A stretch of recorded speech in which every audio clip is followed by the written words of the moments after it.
Здравейте! Много хора питат какво е това странно устройство до мен. Някои го мислят за кофа за боклук, други го мислят за бойлер.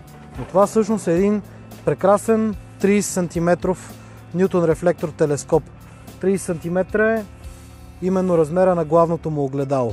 Как работи? По много лесен начин. Сега ще го насочим към лампата, която му осветява и ще го демонстрираме с светлината, която идва от нея.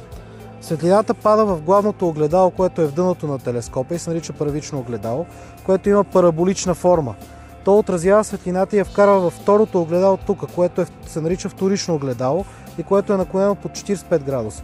И то праща образа в окулярното гнездо. Съответно, както може да видите, тук се вижда как се фокусират диодите от лампата пред нас. Ако искате да наблюдавате космически обект, трябва да изберете някой окуляр. Това е 25 мм окуляр и имаме и 9 мм окуляр. Окуляра се слага в окулярното гнездо, телескопа се насочва към звездата, която искате да гледате, фокусира се, нагласи се с помощта на търсещия телескоп, който се намира отгоре, т.е. по-малко увеличение, т.е. 7 пъти увеличение за разлика от големия, който е в момента с над 150 пъти увеличение. Насочвате обекта, намирате го в мерника или в търсещия телескоп и се наслаждавате на планетата или обекта, който искате да гледате.